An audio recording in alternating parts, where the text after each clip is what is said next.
le invito a que hagamos una oración y pedamos a Dios que nos dirija en esta mañana y que yo pueda ser de bendición para su vida. Padre, te damos muchas gracias por tu bondad, por tu fidelidad, porque tú eres bueno para con nosotros, Señor. Gracias te doy, Señor, por el día de hoy. Gracias por cada persona que tú has traído en este lugar. Solo tú conoces la necesidad de cada persona, Dios mío. Solo tú conoces lo que realmente necesita Dios. Y oro, Dios mío, que en esta mañana haya una palabra de parte tuya para ellos, para edificarlos, Dios mío. Señor, tú traes libertad al cautivo, Dios mío, vista al ciego y sanidad al quebrantado de corazón, Señor. Que seas tú, Dios mío, obrando como tú quieras, Señor. Permíteme ser de bendición para tu pueblo, Señor. En el nombre de Cristo Jesús. Amén. Cuando era niño fantaseaba con algo. Y creo que era de una leyenda urbana, no sé si habrá sido realidad, pero era que en determinadas fechas, como en octubre, permitían que la gente estuviera en los almacenes de cadena y recorrieran los almacenes de cadena y cogieran todo lo que quisieran. Para mí es una fantasía impresionante. Luego surgió un programa de televisión, ya no recuerdo cómo se llamaba, pero la dinámica de ese programa era que les daban un cochecito y les daban determinado tiempo y la gente salía corriendo y a llenar el carro en el tiempo que le habían dado. Y yo decía, wow, yo me iría para la parte de tecnología y digo, uy, no. Es más, con solo contarles esto, usted ya empezó a fantasear. Sí, nosotros nos anhelamos cosas así porque ¿cuántos en nuestro fantasear, en nuestro meditar, pensamos si tuviera esto, si tuviera aquello, si pudiera, y más en este tiempo que se acerca de diciembre, que uno está pensando en muchas cosas, promociones por toda parte, muchas cosas que uno quisiera comprar, lo que tengo que regalar. Y uno está pensando en eso, y uno está pensando en que en muchas de las cosas posiblemente esté la respuesta de las cosas que yo necesito. Y que si tuviera X o Y cosa, mi vida cambiaría absolutamente y no tendría necesidad de nada. Pero aunque nos den esa oportunidad, siempre vamos a estar necesitados. Y sin embargo, hoy quiero compartirles acerca de que hay una fuente de parte de Dios, que Dios le da una provisión mucho mayor de esta que nos podemos imaginar o fantasear, y que nuestro Padre es una fuente de recursos inagotable, a quien podemos acudir con confianza en oración. Dios es una fuente de recursos inagotable y podemos acercarnos, acudir a Él con confianza en oración. Una de las cosas que Jesús constantemente le enseñaba a sus discípulos es acerca de la oración. Es de las enseñanzas que más se repiten en las Escrituras. Y si Jesús insistía tanto acerca de la oración es porque la oración es muy, muy importante. La oración no es simplemente una actividad religiosa sin ningún sentido, simplemente para sentirnos bien. No. La oración es una oración que dirigimos al Padre, a Dios. Jesús nos enseñó a orar, Padre nuestro, nos enseñó a pedir, a buscar. A veces surgen enseñanzas que yo no sé, suenan muy bonitos, pero no son bíblicas y dicen, no, Dios tiene más que darnos que nosotros que pedirle. Y eso suena muy bonito, pero a veces se usa como una excusa para no orar, cuando Dios quiere que le pidamos. Porque estamos necesitados de recursos. Y en medio de las varias enseñanzas que Jesús dio, hay una que algunos de ustedes en estos días la compartimos, creo que un miércoles acá. Y Jesús cuenta una historia y dice, supongamos que uno de ustedes tiene un amigo. Y a medianoche viene alguien a visitarte. Y entonces vas donde el amigo que tienes a medianoche porque no tienes con qué atender aquella visita y le dices, amigo, a medianoche, amigo, necesito 3 panes, me llegó una visita a medianoche y no tengo con qué atenderlos. Les digo que Y el amigo responde desde adentro: está muy tarde, mis hijos están dormidos, la puerta está cerrada. Le digo que no le va a dar lo que necesita por ser su amigo, pero le va a dar todo lo que necesita por lo inoportuno de esta persona. Por eso yo les digo: pidan y se les dará, busquen y hallarán, llamen y se les abrirá. Porque todo el que pide recibe, el que busca encuentra, y al que llama se le abre. O imagínense que alguno de ustedes, siendo padre, su hijo le pide un pez y usted le da una serpiente. O si le pide un pan, usted le da una piedra. O si le pide un huevo, usted le da un escorpión. Si ustedes, siendo malos, saben dar cosas buenas a sus hijos, ¿cuánto más el Padre dará su Santo Espíritu a quienes le piden? Y Jesús da una palabra así de esta historia de reto a aquellos discípulos para motivarlos a orar. Porque podemos pedir con confianza a Dios. Y una de las cosas por las que podemos pedir con confianza a Dios es por causa de su nombre. No le estamos pidiendo a cualquiera. Le estamos pidiendo al Padre, le estamos pidiendo al que dice que le pidamos. Y uno de los problemas que tenemos con esta parábola es una palabra. Y es que el amigo no le da por ser amigo, sino por lo inoportuno. Y es difícil. ¿Y cómo hay que por lo inoportuno? ¿Por cansón o qué será? A diferencia, Jesús también cuenta otra historia por allá. Este es en Lucas 11. Jesús también cuenta otra historia por allá en Lucas 18 y habla acerca de una viuda. Pero Jesús cuenta esa historia para que no desmayen en la oración, no pierdan la esperanza y sean insistentes. Y está muy claro el propósito de esa parábola: ser insistente, no desmayar. Pero en este caso no está claro. ¿Cómo así que recibimos cosas por lo inoportuno? La palabra es compleja. Y algunos hablan acerca de esta palabra, tiene que ver una palabra negativa por causa de vergüenza también.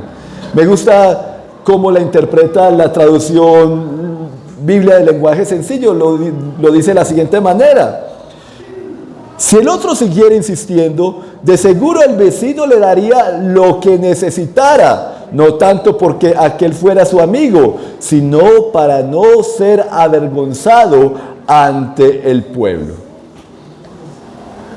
Para nosotros es difícil asimilar porque nosotros no somos una cultura de honra.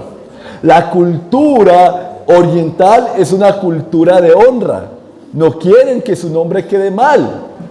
Y en aquel tiempo no existían las panaderías de 24 horas. No habían tiendas, supermercados. O sea, la gente era lo que había en la casa, lo que producía, ¿cierto? No es que la tienda de la esquina, no.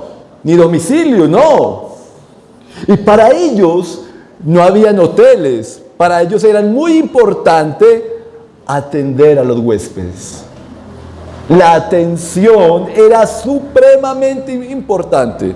Por eso este hombre está preocupado porque llega alguien a medianoche y no tiene con qué atenderlo. El amigo que está allá en la casa está mira el dilema: bueno, ¿quedo mal con mi visita? ¿O quedo mal con mi amigo y voy allá a pedirle a medianoche un pan? ¿Con quién quedo mal? No puedo quedar mal con mi visita. El amigo que escucha, los que oyen esta historia de Jesús saben cuál es la respuesta correcta. Para ellos, nosotros cuando escuchamos la historia lo vemos como, que a uno lo visiten a medianoche. No, ver cansón. Pero para los que escuchaban a Jesús no estaban pensando igual. Estaban pensando, lo lógico es que su amigo le ayude. Claro, le tiene que ayudar. Porque no solamente va a quedar mal el amigo, va a quedar mal la persona que niega los panes y va a quedar mal la comunidad, porque es una causa de deshonra. Para todos. Tal vez esto nos ayude un poco a entender. Imagínense que usted vive por allá en San Cristóbal, en una vereda de acá cercana a Medellín, allá donde Alexa. Y usted tiene un carro. Y entonces llega su vecino con su niño ardido de fiebre. Y llega donde usted y le dice, por favor, llévame al hospital a mi niño. Usted tiene carro, nosotros no tenemos. Y usted le dice, está varado. No enciende, pero yo te voy a colaborar. Ven y vamos donde el vecino, que él sí tiene el carro bueno. Y llega de allá a medianoche, allí donde el vecino a medianoche, y le dice, por favor, tú nos puedes colaborar, mi niño está ardido de fiebre, mi carro está varado, no tengo con qué atender a esta señora, llévanos en el carro tuyo. Y el Señor le dice, es muy tarde, la puerta está cerrada y todo el mundo está durmiendo. ¿Qué pensaría usted de ese vecino? Cambia, ¿cierto que cambia? Porque para nosotros es una urgencia, para ellos en su contexto es una urgencia porque es cuestión de honra. Es cuestión de honra. Y para Dios, la honra es valiosa. Dios responde porque Él es Dios. Claro, Dios es soberano, verá si responde o no responde, pero hay cosas que tienen que ver con la honra del Señor. ¿Acaso no, la gente no ora, Padre nuestro que estás en los cielos, santificado sea tu nombre? ¿Qué estamos pidiendo allí? A veces no sabemos lo que pedimos, pero estamos orando, Señor, que tu nombre sea exaltado, que tu nombre sea honrado. Y si yo entiendo lo que estoy orando, no solamente estoy orando por eso, sino que estoy orando, Señor, que mi vida honre tu nombre. Que tu nombre sea exaltado a través de mi vida. Los patriarcas entendían ese principio. En una ocasión, el Señor, por la terquedad y la maldad de Israel, estaba ya cansado y le hizo esa propuesta a Moisés. Moisés, voy a acabar con este pueblo. Y voy a levantar un pueblo de tu descendencia. Buena la propuesta, no. Para Moisés, van a levantar un pueblo de mi descendencia y no tengo que soportar más a este pueblo. Y me libro de ese trabajo tan arduo que me puso el Señor. Pero Moisés tenía un corazón compasivo, misericordioso, y lo que le dice el Moisés al Señor es, oh Señor, ¿por qué estás tan enojado con tu propio pueblo, el que sacaste de la tierra de Egipto con tan gran poder y mano fuerte? ¿Por qué dejar que los egipcios digan, su Dios los rescató con la mala intención de matarlos en los montes y borrarlos de la faz de la tierra? Abandona tu ira feroz, cambia de parecer en cuanto a este terrible desastre con el que amenazas a tu pueblo. Si escuchas esa intercesión de Moisés, Señor, ¿qué van a pensar de ti nuestros enemigos? Que nos sacaste para lo malo. No, Señor, tú no nos sacaste para lo malo. ¿Qué van a pensar? Qué intercesor Moisés. Qué intercesor Abraham, cuando Dios le dice a Abraham y le comenta sus planes. Abraham, se levantan voces en contra de Sodoma y Gomorra. El clamor contra ellos es grande. Y he determinado destruir a este pueblo. Y Abraham empieza a interceder.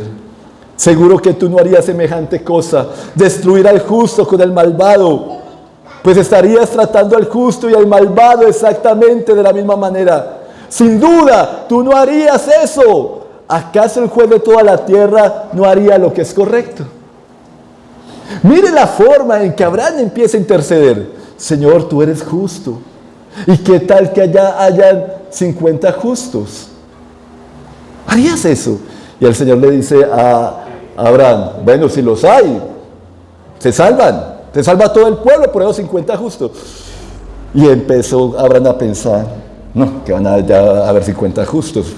Señor, y si hay 45, bueno, 45. Señor, si hay Y empezó a mermarle a Abraham en la intercesión. Pero lo que yo quiero ver es, Señor, tú eres justo. Tú eres un juez justo. No es una cuestión de manipular el nombre de Dios, Señor, como cuando lo quieren manipular a usted. Pero usted es cristiano evangélico. Venga, présteme los 5 millones porque yo tengo necesidad. No es como cuando alguien quiere manipular a otro. No. Estos hombres eran personas que no solamente sabían interceder a Dios entendiendo la honra del nombre de Dios, sino que honraban el nombre de Dios con sus vidas. Y eso hace la diferencia cuando usted dice, Señor, yo quiero honrar tu nombre. Yo quiero honrar tu nombre, yo quiero que... Y entonces, cuando honramos el nombre del Señor, Dios al conceder nuestras peticiones, Él es exaltado. Jesús lo dice de la siguiente manera: y todo lo que pidan en mi nombre lo haré, para que el Padre sea glorificado en el Hijo. Si permanecen en mí, mis palabras permanecen en ustedes, pidan lo que quieran. Porque es así que el nombre de Dios es santificado, es honrado, es exaltado. Así que cuando pedimos, Dios está allí, Dios es honrado.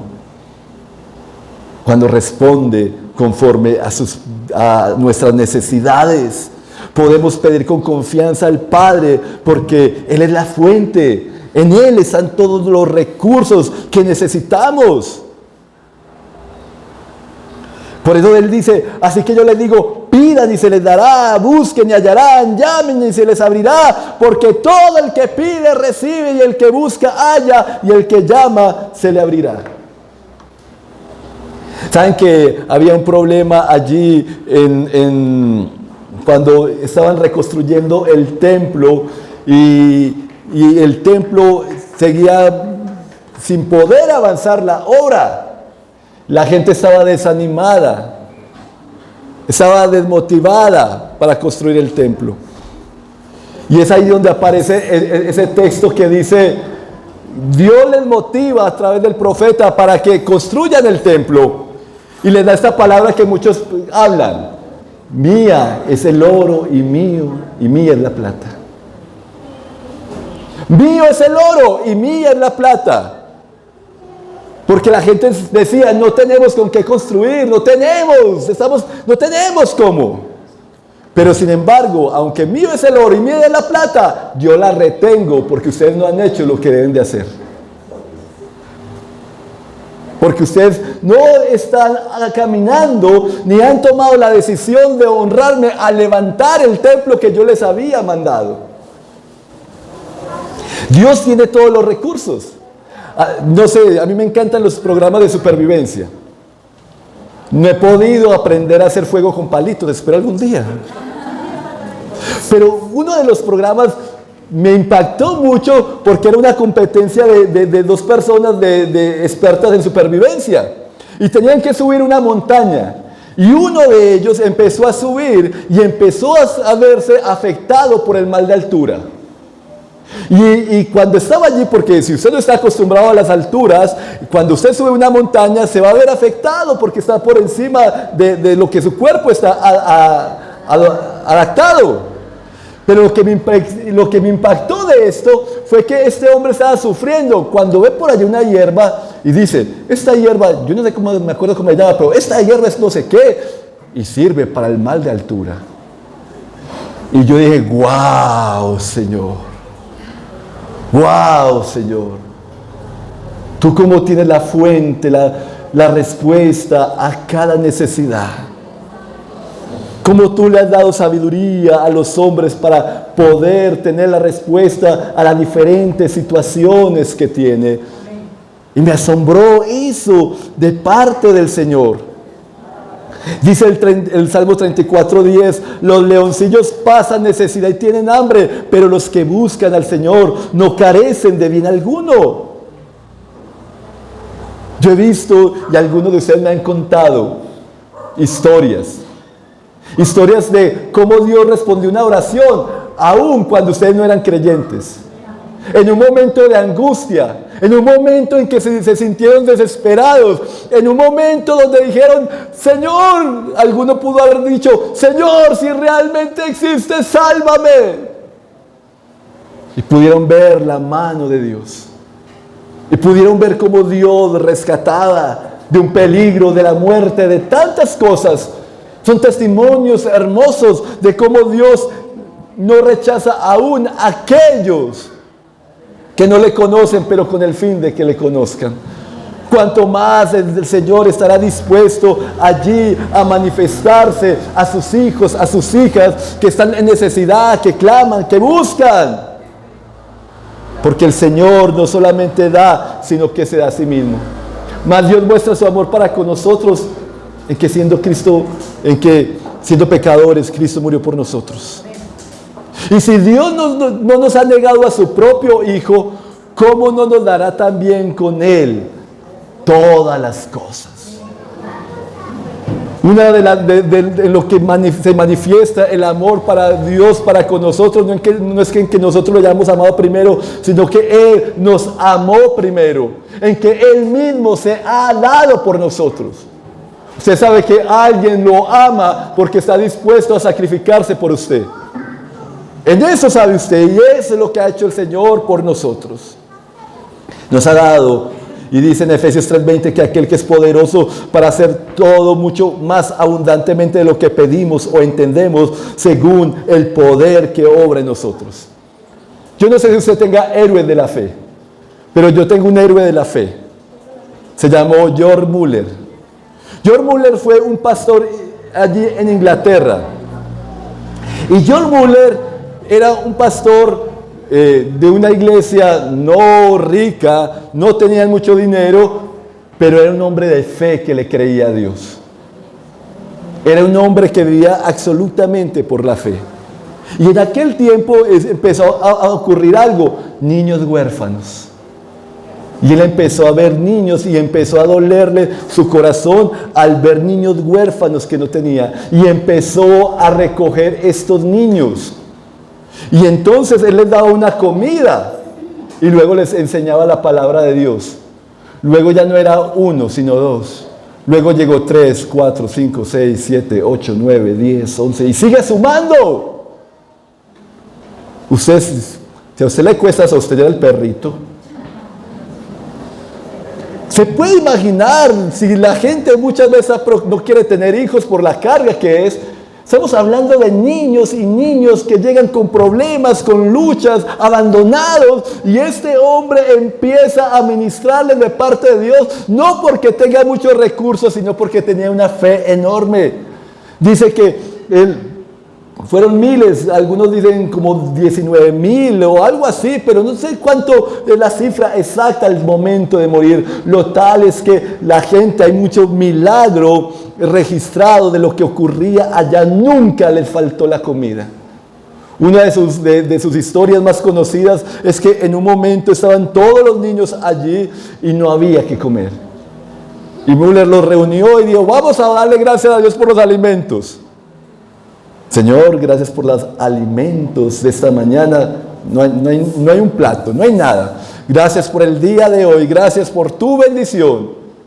Y en ese momento llegó una señora con unos panes calientes salidos del horno. Y el carro de la leche se varó. Ya la leche no se podía perder. Y los niños tomaron leche y pan caliente. Y cuando usted escucha, qué bueno que vaya, Jorge Müller. Y los milagros uno tras otro, este hombre no le pedía dinero a nadie. Nunca pidió a fulanito, a peranito, me van a colaborar. No. Todo se lo pedía al Padre, a Dios. Y él decía, no se movía en la mañana hasta no sentir la convicción, la seguridad de que Dios estaba respondiendo. Y cuando yo pienso en él, yo me siento muy retada porque nosotros empezamos pensando en que de dónde van a venir los recursos. Y estamos pensando siempre, fulanito, peranito, sutanito, el banco, aquello y aquello otro. Y siempre estamos pensando en la parte humana como la respuesta a nuestra necesidad. Y para mí es muy retador. Cuando leo las historias me confronto y solamente digo, Señor, ayúdame, Dios mío, porque tú eres un Dios proveedor. Un buen papá no es aquel que le da todo lo que su hijo quiere, pero sí le da todo lo que su hijo necesita. Y este hombre ya sabía que era la voluntad de Dios. Había aprendido a conocer la voluntad de Dios. Y sabía qué pedir y sabía que Dios no le iba a negar. ¿Cuántos de nosotros hemos dejado de emprender cosas para Dios por el temor? ¿Cuántos de nosotros hemos dejado de emprender cosas porque pensamos en la parte humana, me hace falta esto, si tuviera aquello? ¿Cuántos de nosotros fantaseamos, uy, si yo tuviera dinero? Yo fantaseaba y decía, uy, si yo hubiera sido un futbolista profesional y ganara mucho dinero. Y con ese dinero empezaba a comprar terrenos y a levantar iglesias. Cuando uno no tiene, uno es muy dadivoso con lo que no tiene. Uno es muy dadivoso con lo que no tiene, solamente fantaseando. Otra cosa es si lo tenemos. Pero el punto es que después, como si Dios le dijera, deja la bobada. Deja la bobada, es que vos dependés de quién, pues. ¿De quién dependemos realmente? Siempre estamos pensando en los recursos humanos, en la parte. Dios mueve los corazones, Dios mueve el corazón del rey. Dios mueve el corazón del que quiera mover para bendecirte si estoy haciendo lo que Dios nos ha mandado hacer. Porque Dios no es indiferente a nuestras necesidades. Un padre no es indiferente a nuestras necesidades y podemos pedir con toda confianza porque nuestro Padre, Dios, es nuestro Padre. Él es nuestro Padre. O supongamos que uno de ustedes le dice que es padre, si su hijo le pide pan, le dará una piedra. Eso ya suena horrible, ¿no? Imagine, claro, ellos, los que escuchaban a Jesús, no, ¿cómo se le ocurre que mi hijo me va a pedir un pescado, le voy a dar una serpiente? ¿Cómo se le ocurre? La forma de compartir de Jesús tan especial, porque hace como, ¿y ustedes creen más buenos que Dios? Si ustedes siendo malos, saben dar cosas buenas a sus hijos, ¿ustedes se creen más buenos que Dios? No. ¿Cuánto más el Padre? Y esa parte es muy importante porque habla del Padre. A mí me gusta compartir con el Evangelio, con lo común, con lo que, si alguien tiene el Salmo 91 por ahí abierto, yo no voy a criticarlo, a decirle, usted con el Salmo 91 abierto, esa hoja amarilla, ¿cómo le ocurre? No. Yo le digo, ¿sabe lo que dice el Salmo 91? Al que habita el abrigo del Altísimo. Y por ahí empiezo a compartir el Evangelio. Me gusta compartir el Evangelio con el Padre Nuestro. ¿Cómo es el Padre Nuestro? Papá, Padre Nuestro que estás en los cielos. La gente dice, santificado sea tu nombre. ¿Qué dice? Padre Nuestro. Dios, el creador de los cielos y la tierra, es tu papá. ¿Sabes cómo te puedes hacer un hijo de Dios? La única manera de ser hijo de Dios es cuando tú confías en ese Dios que mandó a su Hijo para rescatarte. Mandó a su Hijo para que su Hijo tomara tu lugar y mi lugar y pagara un precio de muerte por causa de tu maldad y mi maldad. Y la forma en que te haces hijo de Dios es cuando crees en el Señor Jesús como tu único y suficiente Salvador y te apartas de tu maldad, de tu pecado. Y entonces tendrás perdón. Y Él dice que a todos los que creen en su Hijo y le reciben, les da el derecho de ser hijos de Dios. Y por causa de su Espíritu podemos decir, Abba, Padre, papá. Papá, como algo íntimo. Porque hemos hecho, cuando tú entregaste tu vida al Señor Jesucristo, el Dios de los cielos te adoptó como hijo. Y si todavía no eres un hijo, una hija de Dios, hoy es el día. ¿Hasta cuándo vas a esperar para reconciliarte con Dios? Si hoy es el día de oportunidad donde Dios, siendo enemigo, Dios nos adoptó como hijos. Y entonces empieza esto de forma maravillosa, como Dios está allí No solamente dándonos aquello que necesitamos. Recuerde, un buen papá no es aquel que le da todo lo que su hijo, su hija desea. Un buen papá es el que sabe verdaderamente cuál es la necesidad de sus hijos y busca suplirla. El Señor no solamente responde a nuestras necesidades, porque Él dice, buscad primeramente el reino de los cielos y todo lo demás vendrá por añadiduras. Todo el mundo está preocupado, ¿qué voy a comer? ¿Qué voy a vestir? Y en este tiempo más, ¿qué voy a regalar? ¿Qué voy a dar? Busquen primeramente el reino. ¿Cuántas veces hemos escuchado eso? Una de las cosas que me retan cuando comparto, cuando leo estos pasajes o se los predico a ustedes, me lo tengo que predicar a sí mismo y decir, Señor, eso no puede ser ideas bonitas simplemente, esto tiene que volverse una realidad en nuestras vidas. La oración tiene que ser transformadora en nuestras vidas. Nuestra vida de oración tiene que cambiar.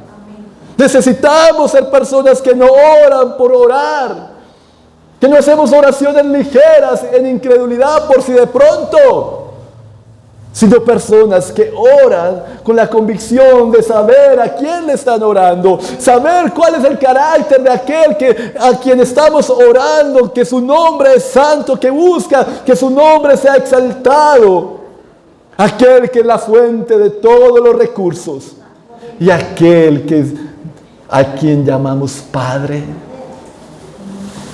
Él no solamente nos da todo aquello que necesitamos, pero necesitamos pedirlo, buscarlo, llamar, sino que nos da la fuente. Me llama la atención la petición acá, solamente aparece en Lucas. ¿Cuánto más su Padre Celestial dará el Espíritu Santo a quienes se lo pidan? Dios mismo nos está dando la fuente de todos los recursos. Dios en nosotros. Dios en nosotros. ¿Qué pedimos nosotros? ¿Acaso normalmente no estamos pidiendo? Claro, no está mal. Si yo necesito pagar el arriendo, tengo que pedir por ello. Si necesitas vestido, pides por ello. Si necesitas darle estudio a tus hijos, pides por ello. Y no está mal en hacerlo. Pero acá surge una petición mayor a la que normalmente la gente hace. Cuanto más el Padre Celestial dará el Espíritu Santo a los que se lo pidan. La fuente con nosotros. La fuente de todos nuestros recursos en nosotros. La fuente que nos hace saber qué es lo que verdaderamente necesitamos. La fuente que nos dirige. La fuente que nos guía. La fuente que nos provee conforme a su llamado para todo aquello. ¿Qué has dejado de hacer porque crees que no tienes los recursos y sabes que Dios te ha llamado? ¿Qué has dejado de emprender? ¿Qué servicio a Dios has dejado allí en pausa porque estás viendo las limitaciones y no estás viendo la cantidad que están todos los recursos de parte de Dios para ti? Si tú, siendo malo, sabes dar cosas buenas a tus hijos, cuánto más el Padre dará del Espíritu Santo, de su fuente, de todos sus recursos, cuánto el Padre se da a sí mismo para darle a sus hijos todo aquello que están necesitando. ¿Qué tal si por un momento, allí donde está, si quiere cierre sus ojos, pero hable con Dios? Yo no sé si usted ha hecho del Padre su Padre. Yo no sé si usted ha hecho del Dios que hizo los cielos y la tierra su Padre.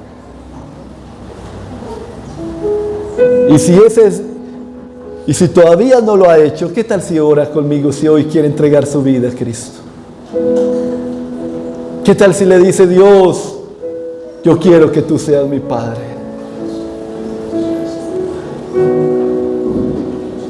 Pero entiendo, Dios mío, que tengo que arrepentirme de mi maldad y poner mi confianza en Jesús. Si alguien ha luchado, porque a veces queremos respuestas de Dios, pero has entregado tu vida a Dios, has rendido tu vida a Dios, Dios te ha respondido aún a pesar de ello, pero te responde para que veas que Él es real. Te responde para, como cuando Jesús le daba comida a todo el mundo, a pesar de que muchos de ellos no creían en Él, pero para que no tuvieran excusa. ¿Qué tal si hoy le dice: Señor Jesús, hoy, Señor, hoy rindo mi vida a ti, Jesús? Hoy quiero que tú, Dios de los cielos, seas mi Padre. Tú eres mi Dios, tú eres mi Salvador, tú eres mi libertador. Enséñanos a orar. Mira, Señor, cómo seguimos dependiendo. Mira, Señor, la batalla de fe que hay en muchos corazones, que hay muchas veces en nuestro corazón. La batalla de fe que oramos por orar sin creer, sin la convicción de que tú escuchas. Que estamos pensando más en los demás, ¿en quién? En los hombres, que la respuesta que puede venir de parte tuya, Dios. Necesitamos, Dios mío, un espíritu de oración. Aproveche ese tiempo y empiece a pedirle a Dios. Pídale a Dios, abra sus labios allí y empiece a orar. Si quiere, ora conmigo, hace su propia oración. Dígale: Padre, Padre, enséñame a orar. Padre, enséñame a conocerte. Padre, necesito de tu Santo Espíritu. Necesito de tu presencia. Necesito de tu Santo Espíritu en mi vida. Necesito de tu Santo Espíritu en mi vida, bendito Dios poderoso. Siempre estamos pensando en lo que nos hace falta, Dios.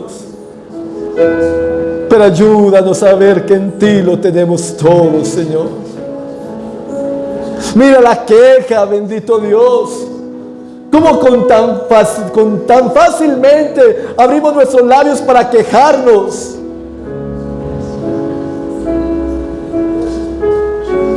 Pero mira, Dios mío, cuántas veces, Señor, qué tan complejo es invocar tu nombre se vuelve para algunos, Señor. Qué tan complejo se vuelve levantar una oración, Señor. Lloro para que eso cambie, Señor. Lloro, Dios mío, para que la oración, Dios mío, sea una constante, un clamor. Que tu pueblo pueda ver la respuesta de parte tuya, bendito Dios poderoso. Que la oración no se convierta, no sea una opción, sino una necesidad, Dios mío, de buscarte.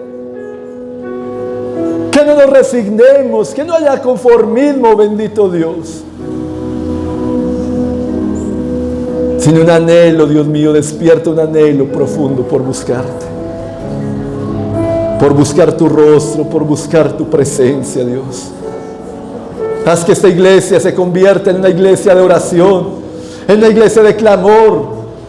Que los niños aprendan a invocar tu nombre, que los jóvenes, que los adultos aprendan a invocar tu nombre. Que cada persona aprenda a invocar tu nombre, bendito Padre Celestial.